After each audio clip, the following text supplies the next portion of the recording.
Viral, calon bupati dari PDIP ini tidak bisa mengeja digitalisasi. Untuk menanggapi, waktu Anda 1 menit dimulai di saat Anda berbicara. Terima kasih untuk digitalisasi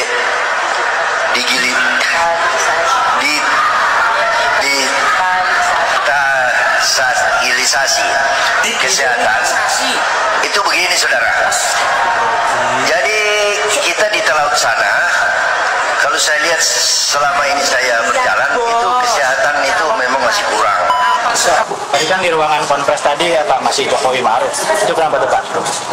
Ya nanti kita ganti gambar Pak Prabowo ya. Mas Gibran ini juga akan dipasang nggak di sekolah partai? Jadi di tempat ini kami berikan tempat bagi Presiden Prabowo. Untuk wakilnya Mas? Ya kita menunggu.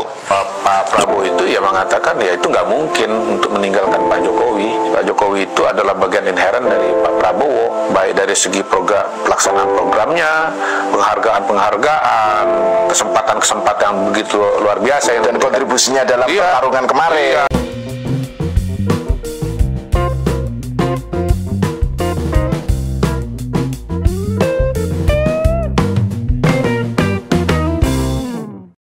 Assalamualaikum warahmatullahi wabarakatuh. Shalom, Om Swastiastu, Namo Buddhaya, salam kebajikan, salam sejahtera bagi kita semua. Kembali lagi dengan saya di sini Leonardo Sirait di channel kesayangan kita ini, Sirait Media. Oke teman-teman, kali ini kita akan membahas hal yang sangat menarik tentang kejadian unik ya teman-teman. Kejadian tak terduga dari mundurnya utusan khusus presiden, yaitu Gus Miftah ini ya teman-teman ya. Sampai mantan Presiden Joko Widodo tak diakui lagi sebagai kader banteng gitu ya. Ini berita hot sekali teman-teman ya. Jadi disinilah kualitas pendukung Pak Prabowo Subianto dan Mas Gibran ya, kelihatan gitu ya. Dengan anak abah, kalau mereka orang yang jelas-jelas salah teman-teman ya. Ya, yang terjerat kasus korupsi masih mereka bela habis-habisan dengan cara alibi-alibi ataupun pokoknya menggiring opini, pokoknya semuanya lah mereka halalkan segala cara gitu ya teman-teman. Sedangkan kalau kita memang salah ya katakan salah gitu ya. Ya, tanpa berlama-lama langsung aja kita saksikan video berikut ini teman-teman. Tadi kan di ruangan konferensi tadi Pak masih Jokowi Ma'ruf, itu kenapa tuh Pak? Ya nanti kita ganti gambar Pak Prabowo ya. Mas Gibran ini juga akan dipasang nggak di sekolah partai? Jadi di tempat ini kami berikan tempat bagi Presiden Prabowo. Untuk wakilnya Mas? Ya kita menunggu ya kebenaran ditegakkan. Marilah kita membangun Indonesia ini dengan saling menghormati, saling menghargai, jangan saling merendahkan. Membangunlah Indonesia dengan rasa persaudaraan, maka saling merendahkan. Ini bro, kira-kira nih, kalau sekolahnya didirikan oleh orang-orang ini dengan nada seperti ini, terus kira-kira nih, nanti murid-muridnya akan mendapat ilmu seperti apa? Lulusannya akan seperti apa, coba bayangkan. Terus doktrin-doktrin yang akan dimasukkan ke murid-muridnya itu ntar model apa coba?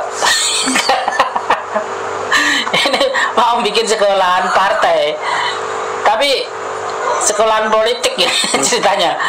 Terus ntar hasilnya itu murid-muridnya itu seperti apa coba kira-kira. Kalau yang bikin nih orang-orangnya kayak gini, terus nadanya dengan gayanya seperti ini dengan jenis-jenisnya orang yang seperti ini, terus ntar gimana nih coba nih kira-kira hasilnya murid-muridnya. Terus anak-anak siapa yang kira-kira mau disekolahkan di sekolahan sini? Itu aja. Menurut Anda gimana nih? Bola ngomong dewe. Kalau kakakmu bohong. Viral, calon bupati dari PDIP ini tidak bisa mengeja digitalisasi. Untuk menanggapi, waktu Anda 1 menit dimulai di saat Anda berbicara. Terima kasih untuk digitalisasi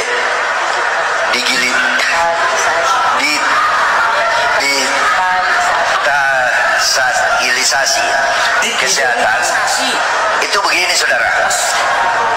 Jadi kita di laut sana, kalau saya lihat selama ini saya berjalan itu kesehatan itu memang masih kurang. Apa sekelas ini untuk itu yang banteng?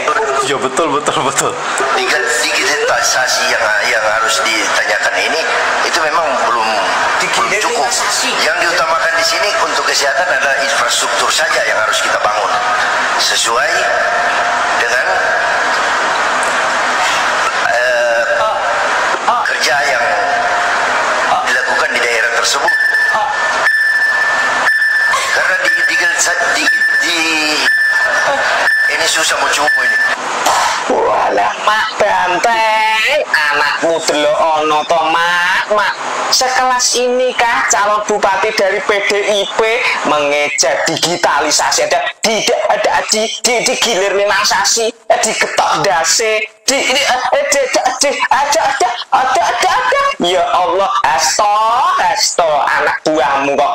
Jan ya ruwet tenda umum ngene kok nyalon bupati, nyalon RT ae ngono lho, ra ono sing milih. Jan ya angel. Politik identitas itu kan politik yang tidak mencerdaskan kehidupan bangsa, politik yang miskin prestasi. Kita tahu di DKI pada saat Pilgub itu digunakan politik identitas yang sangat tidak sehat, dan hasilnya kan kita tahu apa yang menjadi program Pak Jokowi, program Pak Ahok, program Pak Jarod Saiful Hidayat, contohnya untuk membersihkan kampung-kampung dengan pasukan orange, dengan pasukan hijau, itu bukan tidak dilakukan. Hal-hal yang positif saja tidak dilanjutkan karena ketika berkampanye miskin prestasi, sehingga PD Perjuangan sangat tidak setuju. Tetapi kalau untuk mengajak masyarakat dengan senyum untuk berdoa bersama, untuk menjalankan sholat 5 waktu, itu kan merupakan hal yang positif bagi umat Kristen untuk mengajak berdoa di gereja, bagi umat Hindu di pura, itu kan sesuatu yang bagus. Sehingga jangan menampilkan identitas yang menunjukkan spiritualitas sebagai bangsa, itu kemudian dikatakan politik identitas. Ya bukan, karena dari sisi Pak Ganjar Pranowo sendiri, saya sendiri belum melihat ya, saya sendiri belum lihat, sehingga sebelum menanggapi lebih lanjut ya nanti saya lihat dulu. Tetapi Pak Ganjar Pranowo ini kan sosok yang religiusnya ini tidak dibuat-buat. Istrinya Ibu Siti Atikoh juga dari kalangan pesantren, menampilkan kehidupan spiritualitas yang mencerminkan sebagai manusia yang bertakwa kepada Tuhan, bukan sesuatu yang dibuat-buat. Ya sejak dulu, sejak zaman mahasiswa, ya Pak Ganjar Pranowo ini sosoknya seperti itu, sosok yang rajin beribadah, sosok yang baik, sosok yang... Nah, beliau itu tolong diingat, anak muda, karena saya makin lihat yang tua-tua ini sekarang sudah mulai berkurang. Agenda tadi apa di dalam Jadi kita makan malam Pak ya? Makan malam. menunya apa Pak? Nasi goreng Jawa Pak? Ayam goreng dan macam-macam lah. Ya. Ada pembahasan politik sama ekonomi Pak? Partai Gerindra mungkin atau bagaimana? Mau masuk ke partai kalau Gerindra terbuka. Tapi kita tentunya nggak bisa maksa beliau masuk. Ya. Beliau Bapak Presiden waktu ke Merauke kan, kemudian mampir ke Solo. Ini saya pas ke Jakarta, kayak kunjungan balasan gitu. Karena kangen. Berapa di sini tadi Pak? Saya pernah mendengar bahwa Pak Prabowo itu ya mengatakan ya itu nggak mungkin untuk meninggalkan Pak Jokowi. Pak Jokowi itu adalah bagian inheren dari Pak Prabowo, baik dari segi pelaksanaan programnya, penghargaan, kesempatan yang begitu luar biasa dan kontribusinya dalam pertarungan kemarin, adanya Gibran. Jadi menurut saya pada hari ini memang bolanya balik lagi ke Megawati gitu. Bagaimana merumuskan term and condition yang bisa diterima oleh Pak Prabowo. Karena kalau bicara de facto, pada hari sebetulnya Pak Prabowo tuh nggak perlu amat dengan PDI. Karena kursi parlemen yang mendukung koalisi Indonesia Maju itu sudah mencapai 82%. Kursi PDI itu di DPR per hari ini sekitar 18% dari total keseluruhan kursi yang ada.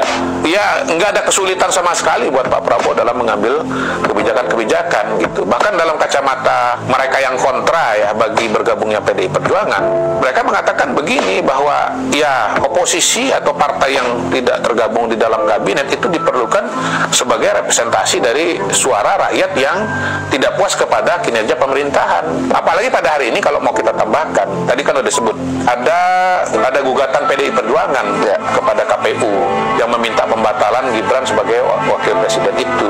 Nah itu sendiri kan juga sebetulnya jadi pertanyaan. PDI ini mau masuk dalam kabinet Prabowo Gibran, tapi nggak mau Gibran ada di situ. Lah gimana sih? Gitu. Menterinya mau, tapi wapresnya nggak mau. Gitu. Nah, tapi ini kan penyakit kronis juga. Sekarang ini kan menterinya mau, presidennya nggak mau. Maksudnya nggak mau sama Pak Jokowi. Jadi ini memang penyakit lama ya. Kami ingin mengatakan sehebat-hebatnya Anies Baswedan dan Muhaimin Iskandar, semua orang-orang yang masih cerdas cara berpikirnya menggantungkan harapan kepada mereka, kami katakan itu salah ya. Itu adalah kebablasan. Jangan pernah gantungkan harapan kepada makhluk. Sebagaimana berkali-kali juga bahasa daripada beliau yang tentu saja dari segi kapasitas untuk memimpin, beliau jauh daripada kita dan kami, bahkan saya sendiri. Tapi bahasa beliau juga perlu kita jadikan bahasa ralatan. Apa itu? Semua saya lihat, kata beliau ini, kemana-mana pergi menitipkan harapan ya, menitipkan harapan menuju kepada perubahan dan sebagainya. Baik itu mungkin bahasa yang bisa dipahami oleh orang awam, nggak apa-apa lah. Tetapi kalau itu dimasukkan ke dalam bab akidah, harapan hanya boleh disandarkan kepada Allah Subhanahu wa Ta'ala. Begitu Bapak Ibu. Kita boleh saja menitipkan kepercayaan. Saya titipkan kepercayaan ya. Anak saya kamu nikahi, putri saya kamu nikahi. Saya berharap semoga Allah Subhanahu wa Ta'ala menjadikan kamu bisa memimpin anak saya dengan baik ya, membawanya menuju surga. Begitu. Ya Allah, kami titipkan kepada orang ini ya Allah. Walaupun kami tahu dia bukan orang terbaik, tapi saat ini dia baru yang ada, yang nampak oleh kami. Kalau kami pilih dia ya Allah, ke depan dia mengkhianati kami, ke depan dia melakukan hal yang tidak kami harapkan, ada dosa di dalamnya ya Allah, kami memohon kepadamu jangan engkau hukum kami ya Allah, karena dia yang terbaik yang ada saat ini dalam pandangan para ulama. Oke, cukup segitu dulu teman-teman. Berikan tanggapan teman-teman ya yang menonton video ini. Pasti rame lah. Kalian pasti udah nggak tahan dari awal nonton sampai saat ini, nggak tahan pengen komentar. Oke, sekarang saatnya kolom komentar saya buka lebar-lebar ya. Ramekan kolom komentar, nanti akan saya baca-baca juga apa masukan dari kalian. Bolehlah berikan pandangan kalian di kolom komentar. Pesan saya pokoknya tetap jaga persatuan Indonesia, jangan mau dipecah belah, jangan mau diadu domba karena NKRI harga mati. Jangan lupa share video ini ke grup WhatsApp, grup Facebook, grup saudara, grup keluarga dan sebagainya, dan klik tombol subscribe. Saya Leonardo Sirait, bye bye.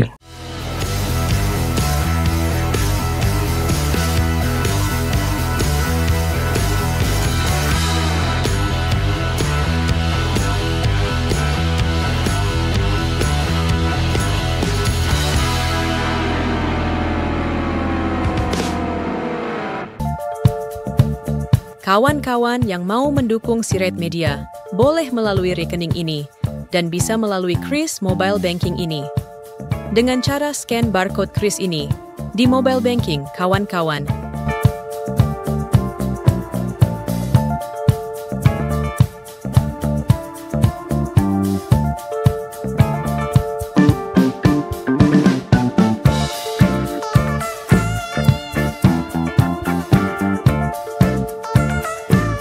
Dan jangan lupa juga mendukung pelayanan di yayasan kami melalui rekening ini dan bisa melalui Kris Mobile Banking ini dengan cara scan barcode Kris ini di mobile banking, kawan-kawan. Berapapun itu sangat berguna bagi pelayanan kami. Mari terus kita suarakan suara rakyat jelata dan terus berdampak bagi Indonesia. Terima kasih. Pak.